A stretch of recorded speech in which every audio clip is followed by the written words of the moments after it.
प्रिय विद्यार्थियों, मैं डॉक्टर उमेश कुमार वाजपेयी आज की सामाजिक विज्ञान की कक्षा में आपका स्वागत करता हूं। बच्चों, आज हम लोग सामाजिक विज्ञान विषय के उपविषय इतिहास के तृतीय अध्याय भूमंडलीकृत विश्व का बनना के प्रथम भाग का अध्ययन करने जा रहे हैं।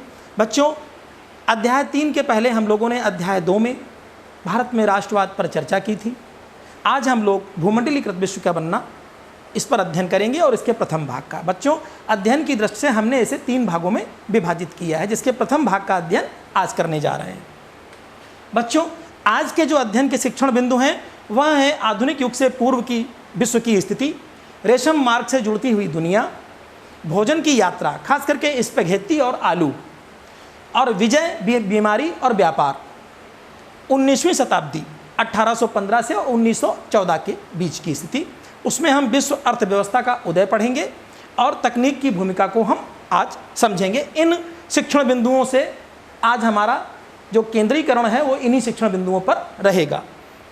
इससे आगे के जो शिक्षण बिंदु हैं वो भाग 2 और भाग 3 में हम लोग पढ़ेंगे।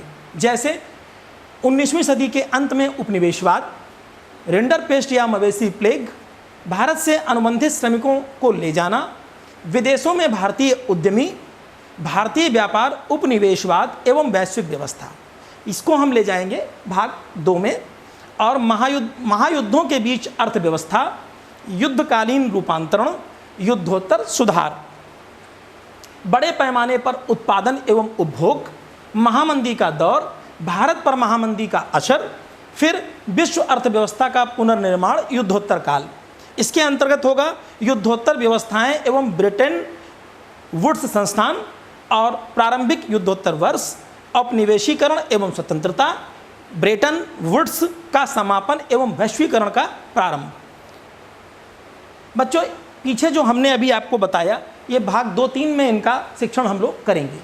तो आज चलते हैं हम लोग। आज के जो हमारे शिक्षण उद्देश्य हैं वह हैं आधुनिक युग से पूर्व वैश्विक स्तर पर होने वाली व्यापारिक, धार्मिक, सांस्कृतिक, राजनीतिक यात्राओं के विषय में हम अध्ययन कर सकेंगे।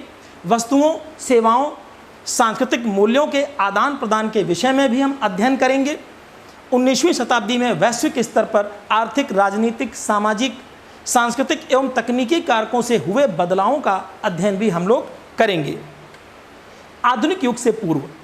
बच्चों, यह अध्याय भूमंडलीकरण अथवा वैश्वीकरण पर आधारित है। अब आपके मन में प्रश्न होगा कि भूमंडलीकरण या वैश्वीकरण कहते किसको हैं?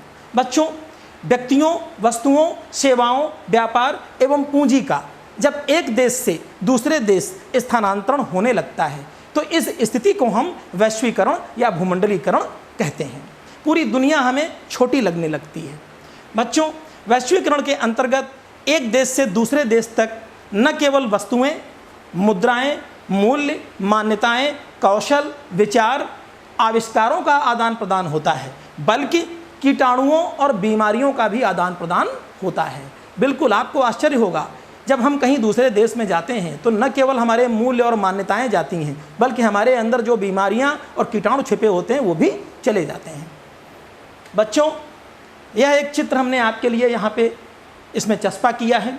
प्राचीन काल से ही जो यात्री हैं, व्यापारी हैं, तीर्थयात्री हैं, धर्म प्रचारक हैं, वो विश्व में दूर दूर की यात्राएं किया करते थे।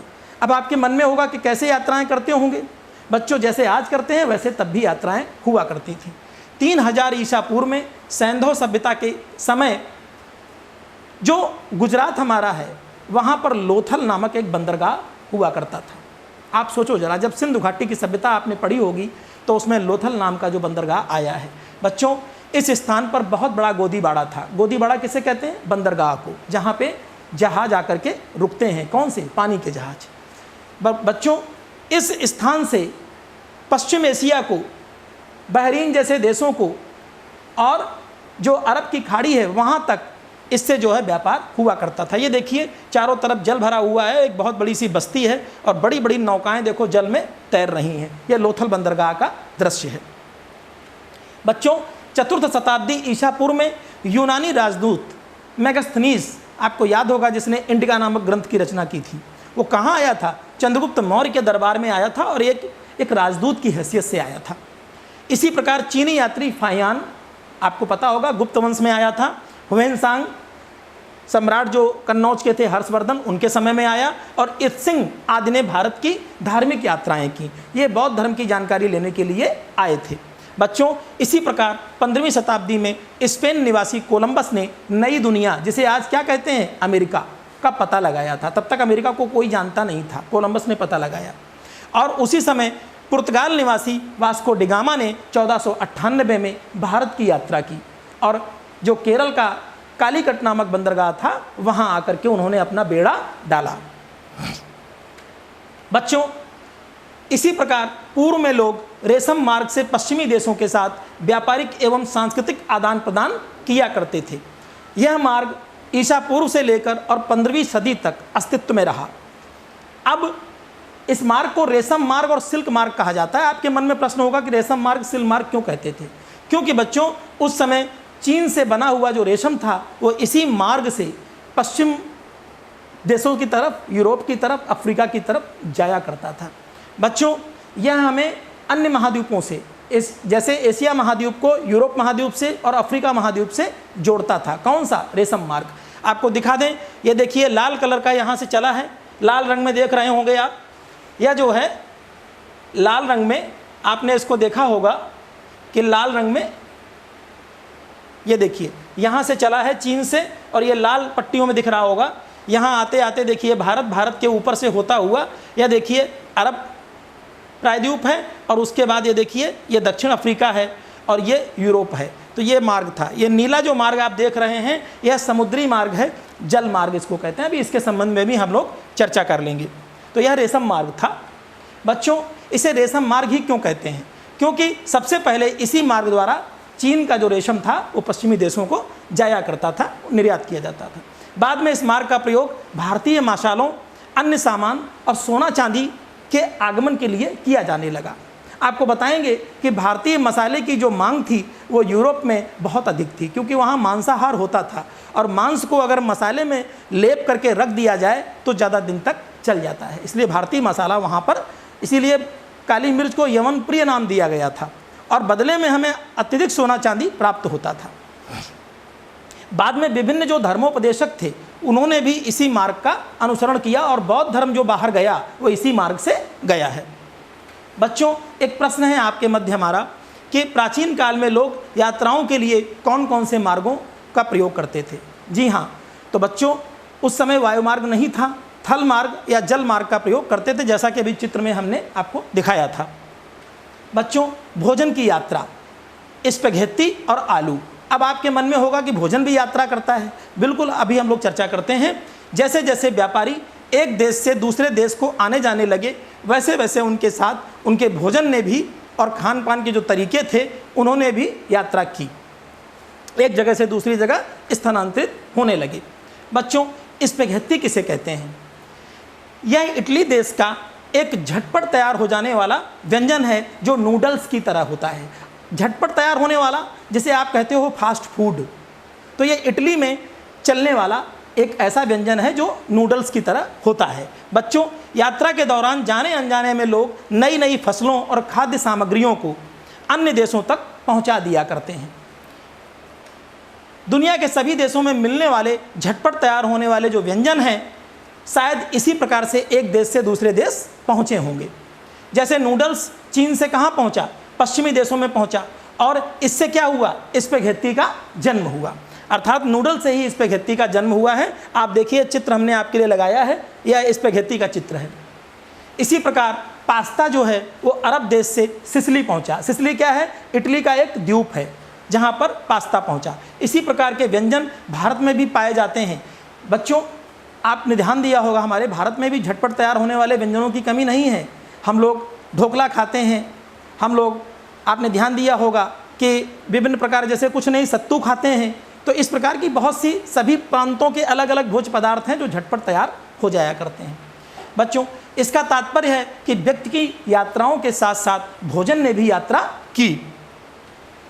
क्या आज हम जो कुछ भी खाते हैं वो सब हमारे देश की ही देन है? यह आपके मन में भी प्रश्न उठ रहा होगा। बिल्कुल ऐसा नहीं है। शकरकंद, आलू, टमाटर, मिर्च, मक्का, मूंगफली आदि सैकड़ों ऐसे खाद्य उत्पाद हैं जो आज से 500 वर्ष पूर्व हमारे पूर्वजों के पास नहीं थे। इन खाद्य पदार्थों को यूरोप और एशिया में पहुंचाने का श्रेय क्रिस्टोफर कोलंबस को है, क्योंकि बहुत से खाद्य पदार्थ अमेरिकी मूल के जो अमेरिकी भारतीय थे, जिन्हें रेड इंडियंस कहा जाता था, उन्होंने ही सब जगह पहुंचाया। और क्रिस्टोफर कोलंबस ने क्या किया? नई दुनिया मतलब अमेरिका का पता लगाया। तो इसीलिए जो वहाँ से खोज हुई, उसके बाद वहाँ से ये चीज़ें विश्व भर में पहुँची। यहाँ अमेरिका से तात्पर्य आज के अमेरिका से नहीं है बच्चों। आज उत्तरी अमेरिका अलग है, दक्षिणी अमेरिका अलग है, कनाडा अलग है, कैरिबियाई द्वीप अलग हैं। नहीं, जिस की खोज अमेरिका की खोज कोलंबस ने की थी, वो संपूर्ण को मिला करके होता था।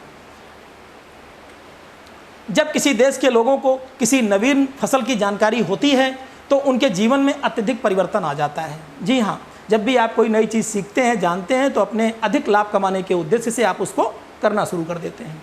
उदाहरण, यूरोप में आलू की फसल आने के बाद वहाँ के किसानों की जिंदगी बदल गई, सभी संपन्न हो गए।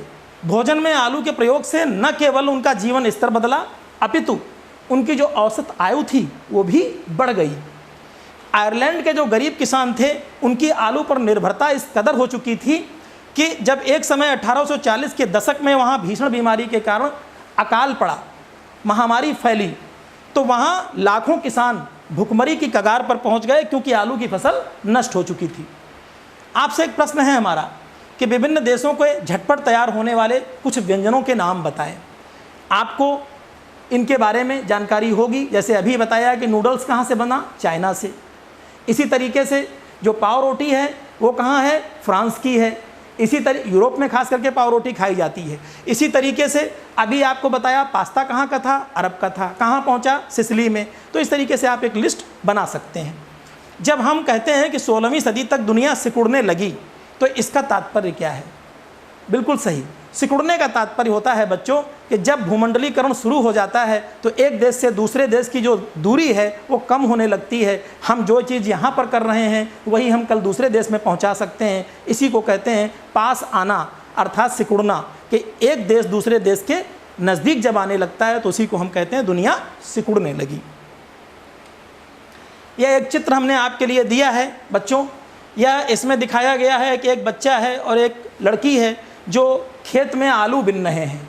ये आयरलैंड का चित्र है। जब वहाँ अकाल पड़ा 1840 में, तो वो आलू खेत से बिने जा रहे हैं। सोचो कितनी स्थिति खराब होगी। 1845 से 49 के मध्य आयरलैंड में भीषण अकाल पड़ा आलू का। तब वहाँ क्या हुआ? 10 लाख लोग भूख के कारण मौत के मुँह में चले गए। तो ये उसी का एक दृश्य है जो समझाने की हमने कोशिश की। तो बच्चों, अब हम लोग देखते हैं विजय बीमारी और व्यापार। 15वीं से 16वीं शताब्दी तक यूरोप ने समुद्री मार्ग से व्यापार करने के उद्देश्य से विश्व का प्रसार करना प्रारंभ कर दिया था। वास्तव में वो अपने लिए व्यापारिक साथी ढूंढ रहे थे। बच्चों, यूरोपीय जहाज़ों ने एशिया से लेकर अमेरिका महाद्वीप तक समुद्री व्यापारिक मार्गों की खोज कर डाली। व्यापारिक दृष्टि से समृद्ध हिंद महासागर, जो हिंद महासागरीय क्षेत्र है, वो व्यापारिक दृष्टि से बहुत समृद्ध था और उसी मार्ग पर भारत एक प्रमुख केंद्र था। बच्चों, यह एक चित्र हमने आपके लिए यहाँ पे चस्पा किया है। वर्तमान में जो पेरू और मैक्सिको, ये 2 देश ऐसे हैं जहाँ सोने की भरमार थी, जहाँ खाने मिल गई। यह जानकारी यूरोपीय लोगों को हो गई। बच्चों, इसके बाद तो क्या हुआ? इन लोगों ने अमेरिका की तरफ पलायन शुरू कर दिया और जब इतना पलायन किया कि वहाँ से जो धन मिला उससे पूरे यूरोप के दिन सुधर गए और गरीबी दूर हो गई। आपको हम दिखाने की कोशिश करते हैं कि यह है मैक्सिको और यह है पेरू। आप देखेंगे यहाँ पर चित्र, हम आपको रंगों के माध्यम से दिखाने की कोशिश करते हैं कि ये जो गाढ़ा वाला जो गुलाबी कलर है, यह किसके? यहाँ पर अंग्रेज लोग थे जिन्हें ब्रिटेन के निवासी कहते हैं। और उसके बाद हल्का वाला जो कलर है आप देखेंगे, ये हल्का वाला ये कलर, ये जो है ये इनका था, डेनिस का। और इसके बाद ये जो कलर है, ये इधर देखिए कनाडा की तरफ, ये है डच लोगों का। और इसके बाद यह जो कलर है यह आपका है इन फ्रांसीसियों का। और इसके बाद ये जो कलर है जो वर्तमान ब्राज़ील है, यह किसके पास था? पुर्तगालियों के पास। तो इसी तरीके से आप देखिए जितने यूरोपीय देश थे उन लोगों ने यहाँ पर कब्जा कर रखा था। अब आगे हम आपको बताते हैं कि उस समय पुर्तगाल और स्पेन ये बहुत ही शक्तिशाली ताकतवर लोग थे। इन्होंने क्या किया? अपने उपनिवेश किसको? अमेरिका को बनाना प्रारंभ कर दिया था। अभी चित्र में भी हमने आपको समझाया है। यूरोपीय केवल अपनी सेनाओं के दम पर विजय नहीं पाते थे, बल्कि उनकी विजय में उनके साथ पहुंचने वाली जो बीमारियां थीं, कीटाणु थे, वो भी सहयोग करते थे। अब आपको बड़ा ताज्जुब होगा जान के कि बिना सेनाओं के भी ये लोग जीतते थे। कैसे? जो स्पेनिश सेनाएं थीं, उनके पास सेना के नाम पे कुछ था ही नहीं, लेकिन वह अपनी बीमारियों के माध्यम से, चेचक जैसे कीटाणुओं के माध्यम से विजय प्राप्त करते थे। अब आपको ये लगता होगा कि चेचक जैसे कीटाणुओं से कैसे विजय पाते होंगे? बच्चों, ये जो इनके स्पेन के जो सेना के जो अधिकारी थे, सैनिक थे, वह जहाँ जाते थे तो अपने साथ चेचक के कीटाणु उनके साथ जाते थे। हजारों वर्षों तक जो अमेरिका है वो दुनिया से अलग थलग रहा, अतः इन कीटाणुओं से लड़ने की उनके अंदर रोग प्रतिरोधक क्षमता नहीं थी, इसलिए उससे वो ग्रसित हो जाते थे और लाखों की संख्या में मृत्यु को प्राप्त करते थे। अब आपके मन में प्रश्न होगा कि इन लोगों को कुछ क्यों नहीं होता था? बच्चों, जब इनके पास रोग प्रतिरोधक क्षमता मौजूद थी उस विषाणु से, कीटाणु से लड़ने की, तो वो इनको कुछ होता ही नहीं था और सामान्य स्थिति में ये ठीक हो जाते थे। लेकिन जिन लोगों ने कभी उस कीटाणु का आलिंगन नहीं किया, उससे कभी दो चार नहीं हुए, तो वो लोग मृत्यु को प्राप्त हो जाया करते थे। बच्चों, यह एक तरीके से जैविक युद्ध होता था। अब आपके मन में प्रश्न होगा कि जैविक युद्ध किसे कहते हैं? जी हाँ, जब कोई देश किसी दूसरे देश के विरुद्ध जानबूझ करके बीमारी फैलाने के उद्देश्य से कीटाणु या विषाणु जनित अत्यंत खतरनाक रोगों को फैला देता है, तो उसे जैविक युद्ध कहा जाता है। और बच्चों, ये जो है बहुत ही कम समय में संपूर्ण विश्व में फैल जाता है। 18वीं शताब्दी तक गरीबी, भूखमरी एवं धार्मिक टकरावों से तंग आकर के यूरोपीय लोगों ने अमेरिका की ओर पलायन शुरू कर दिया। इन कारणों से, गरीबी से, भुखमरी से, आर्थिक कारणों से पलायन शुरू कर दिया।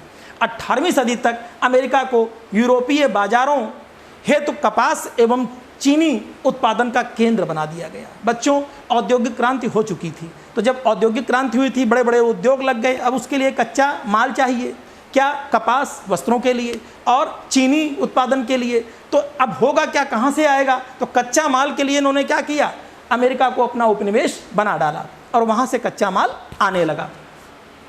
बच्चों, अब इसमें काम करने के लिए श्रम चाहिए, मजदूर कहाँ से आएंगे? तो उस समय अफ्रीका महाद्वीप में दासों की खरीद फरोख्त बहुत होती थी, तो वहाँ से दासों को ला करके उसमें काम में झोंक दिया। यह एक हमने चित्र है धुंधला सा, क्योंकि इससे ज़्यादा साफ नहीं आ सकता, तो एक चित्र के माध्यम से दिखाने का प्रयास किया है कि ये टोपी और लगाए कोट पैंट पहने हुए दास खड़े हैं, इधर पुरुष इधर महिला। इनको अच्छा लगने के लिए इस प्रकार के वेशभूषा पहनाई गई है जिससे इनकी बिक्री महंगे दामों में हो। और ये एक दासों की मंडी है, यह एक व्यापारी है जो खरीदने आया है दासों को, और इनको यहाँ पर इन उद्योगों में झोंक दिया जाता था। बच्चों, 19वीं शताब्दी 1815 से 1914 का जो विश्व है उस पर हम लोग चर्चा कर लेते हैं। आर्थिक, राजनीतिक, सामाजिक, सांस्कृतिक एवं तकनीकी कारकों से यह सदी संपूर्ण विश्व में परिवर्तनकारी सिद्ध हुई। अंतर्राष्ट्रीय आर्थिक विनिमय के अंतर्गत 3 प्रकार के प्रवाह बताए गए हैं। कौन कौन से? वस्तु प्रवाह, जिसमें कपड़ा और गेहूं इस देश से उस देश जाया करता था। दूसरा, श्रम प्रवाह, रोजगार की तलाश में एक देश से दूसरे देश जाना। और तीसरा, पूंजी प्रवाह, अल्प या दीर्घ समय के लिए पूंजी का एक देश से दूसरे देश में लगाना। 18वीं शताब्दी के उत्तरार्ध तक चीन और भारत दुनिया के सबसे धनी देश माने जाते थे। एशियाई व्यापार में इन्हीं दोनों का दबदबा था, लेकिन 19वीं सदी में यूरोप विश्व व्यापार का सबसे बड़ा केंद्र बन चुका था। अब यह कैसे हुआ, हम लोग इसको समझ लेते हैं। वैश्वीकरण एवं औद्योगिकरण दोनों ने मिलकर हमारे दैनिक जीवन को पूरी तरह प्रभावित कर दिया था। औद्योगिकरण क्या है? बच्चों, औद्योगिकरण एक ऐसी सामाजिक एवं आर्थिक प्रक्रिया का नाम है जिसमें छोटे छोटे कारखानों की जगह बड़े बड़े उद्योग ले लेते हैं, जहां उत्पादन अत्यधिक कम समय में और अधिक मात्रा में होता है। 18वीं शताब्दी के अंतिम दशकों में ब्रिटेन की जो आबादी थी वो तेजी से बढ़ने लगी, और जब आबादी बढ़ती है तो क्या होगा? खाद्यान्न की मांग बढ़ेगी। जब खाद्यान्न की मांग बढ़ेगी तो खाद्यान्न संकट आएगा, खाद्यान्न संकट होगा तो महंगाई बढ़ेगी, और जब महंगाई बढ़ेगी तो कृषि और आदि सब कार्य स्थिर हो जाएंगे, समाप्त होने लगेंगे। वही स्थिति ये देखिए यहाँ पर भी हुई, कृषि उत्पाद महंगे होने लगे। जब कृषि उत्पाद महंगे होने लगे तो क्या हुआ? आयात बढ़ने लगा। जब आयात बढ़ने लगा तो यहाँ पर जो किसान हैं वो पूरी तरह बर्बाद होने लगे। बच्चों, एक और उत्पादन घट रहा था तो दूसरी ओर अंग्रेज सरकार ने बड़े भूस्वामियों के दबाव में कार्न लॉ कानून लगा दिया। अब आपके मन में होगा कार्न लॉ कानून क्या था? जब लंदन में खाद्य उत्पादों की बेहद कमी थी तो मक्के का जो आयात किया जाता था, सरकार ने उसको क्या किया, कार्न लॉ कानून लगा करके उस आयात को बंद कर दिया। किसके? मक्के के आयात को। अब इस कानून का अत्यधिक विरोध हुआ, अंततः सरकार को कार्न लॉ कानून को निरस्त करना पड़ा। इस कानून के निरस्त होते ही आयात से ब्रिटेन में उत्पादन, अब आयात बढ़ गया। पहले जब कार्न लॉ कानून था तो आयात कम हुआ, अब आयात बढ़ने लगा। जब आयात बढ़ने लगा तो जो लंदन में, ब्रिटेन में जो होती थे उत्पादन, उसमें कमी आने लगी। क्या हुआ? आयातित जो उत्पाद थे वो लंदन में प्राप्त होने वाले, ब्रिटेन में प्राप्त होने वाले उत्पादों से सस्ते थे, यहाँ महंगे थे। तो अब ये स्थिति शुरू हो गई। अब किसानों की बर्बादी प्रारंभ हो गई, क्योंकि जब बाहर से सामान आ रहा है वो सस्ता है, तो किसान जो उत्पादन कर रहे हैं उसमें लागत ज़्यादा आ रही है, तो उन्होंने बंद कर दिया। बीघों के बीघे, सैकड़ों बीघे ज़मीन क्या हो गई? बंजर हो गई, नष्ट हो गई। अब विशाल भूभाग पर कृषि कार्य बंद कर दिया गया, गांव के गांव नष्ट हो गए। अत्यधिक बेरोजगारी के कारण लोगों ने दूसरे देशों की ओर पलायन प्रारंभ कर दिया। 19वीं सदी के मध्य से ब्रिटेन में औद्योगिक प्रगति के कारण लोगों की आय में वृद्धि हुई, जिससे ज़रूरतों में वृद्धि होने लगी। अब ये 19वीं सदी की स्थिति है कि जो ब्रिटेन में औद्योगिक प्रगति हुई उससे लोगों की आय बढ़ी। जब आय बढ़ी तो आय बढ़ने के साथ उनकी जो ज़रूरतें हैं वो भी बढ़ी। जब आपके पास पैसा आता है तो आपकी ज़रूरतें बढ़ने लगती हैं। वही यहाँ पर भी हुआ 19वीं शताब्दी में। खाद्य पदार्थों का आयात अधिक मात्रा में होने लगा, हम और मंगाने लगे। रूस, ऑस्ट्रेलिया, अमेरिका आदि विश्व के हर हिस्से में ब्रिटेन की आवश्यकता पूर्ति हेतु न केवल कार्यों को किया जाने लगा, अपितु उत्पादन को खेतिहर क्षेत्रों में से गोदी तक, कहाँ, बंदरगाह तक पहुँचाने के लिए रेल परिवहन का जाल बिछा दिया गया। अधिक मात्रा में माल ढुलाई हेतु नवीन गोदियों का निर्माण किया गया और पुरानी गोदियों को बड़ा किया गया। गोदी अभी हम बता चुके हैं कि बंदरगाहों को गोदी कहा जाता है। अब ये गोदी क्या होता है? अभी हमने बताया, जहां बड़े बड़े समुद्री जहाज आकर के माल को उतारते हैं और लादते हैं, उन्हें कहते हैं गोदीवाड़ा। बच्चों, श्रम प्रवाह क्या होता है? जब पूरी दुनिया में जमीनों को साफ करके कृषि कार्य किया जाने लगा तो उसके लिए पूंजी और श्रम की आवश्यकता हुई। अब इस कमी को पूरा करने के लिए क्या हुआ? श्रमिकों को बसाने के लिए आवास, उनके लिए बस्तियां की आवश्यकता हुई। अतः अमेरिका एवं ऑस्ट्रेलिया जैसी जगहों पर मजदूरों को ला करके बसाया गया और इसी को श्रम प्रवाह कहा गया। इसी तरीके का जो श्रम विस्थापन है, जब लोग बेहतर जीवन स्तर की चाहत में एक देश से दूसरे देश अपना स्थान छोड़कर जाने लगते हैं, तो और किस लिए? अपना जीवन स्तर सुधारने के लिए, रोजगार की चाहत में जब जाने लगते हैं तो इसे श्रम विस्थापन कहा जाता है। 19वीं सदी में ऐसा ही हुआ जब विश्व भर में लगभग 15 करोड़ लोगों ने श्रम विस्थापन किया। श्रम विस्थापन आप समझ गए होंगे। यह एक चित्र है, जहाज के लिए लोग बैठने के लिए बैठे हुए हैं, जहाज पर चढ़ करके लोग जाने के लिए। श्रम विस्थापन का एक उदाहरण हमने आपके समक्ष रखा है। एक प्रश्न है आपका हमारा, मान लीजिए आप आयरलैंड से अमेरिका आए हुए एक श्रम विस्थापित कृषि मजदूर हैं, तो बताइए आपने विस्थापन का निर्णय क्यों लिया और अब आप अपनी रोजी रोटी के लिए क्या कर रहे हैं? बच्चों, विस्थापन किसी के लिए अच्छा नहीं होता, कोई अपना मूल देश के छोड़ के जाना नहीं चाहता, लेकिन हमारी रोजी रोटी हमें मजबूरन ले जाती है। तो अगर हम कहीं जाते हैं, विस्थापन करते हैं, तो अपनी मजबूरी में करते हैं, और जब नई जगह जाते हैं तो हम चाहते हैं कि हमारा जीवन स्तर सुधरे और हमें जो रोज़गार मिले उसमें हमें अच्छी आमदनी हो। तो इसी तरीके से विस्थापन किया जाता है। बच्चों, वैश्विक कृषि अर्थव्यवस्था क्या होती है? आप देखिए, 1890 ईस्वी तक श्रम विस्थापन, पूंजी प्रवाह एवं तकनीकी बदलाव, इन कारणों से भोजन अब कहीं आसपास से नहीं आता था, अब हजारों मील दूर से भोजन आने लगा था। क्योंकि पूरे विश्व में अंग्रेजों ने क्या किया था? अपने लिए व्यापारिक साथी ढूंढ लिए थे, उपनिवेश स्थापित कर रखे थे, तो अब कोई अगल बगल से भोजन नहीं आता था, बहुत दूर से आता था। अब कृषि कार्य न केवल किसान करते थे, बल्कि दूसरे देशों से आए हुए जो औद्योगिक मजदूर थे वो इस कार्य में लगा दिए गए, क्योंकि इन्हें मजदूरी भी कम देनी पड़ती थी, ज़्यादा लाभ मिलता था। भोजन ही नहीं बल्कि कपास एवं रबड़ की पूरी दुनिया में खेती शुरू हो चुकी थी, ताकि ब्रिटेन की जो मीलों की जो मांग थी उनको पूरा किया जा सके। बच्चों, 1820 से 1914 तक विश्व व्यापार में 40 गुना तक वृद्धि हो चुकी थी, आप समझ लीजिए। कुछ इसी प्रकार के कार्य अपने पंजाब में भी हुए। क्या हुए? वहाँ पर क्या हुआ, अंग्रेजी सरकार ने परती ज़मीनों को क्या किया, उपजाऊ बनाने के लिए नहरों का जाल बिछा दिया और वहाँ पर गेहूं और कपास का निर्यात करने की व्यवस्था की। बाहर से आए हुए लोगों को बसाने के लिए केनाल कॉलोनी, नहर कॉलोनी नामक जगह स्थापित की, जहाँ लोगों को बसाया गया। 19वीं सदी में हुए इन बदलावों में सर्वाधिक भूमिका किसकी रही? तकनीकी कारकों की। तकनीकी कारक अगर नहीं होंगे तो बदलाव इतनी जल्दी संभव नहीं है।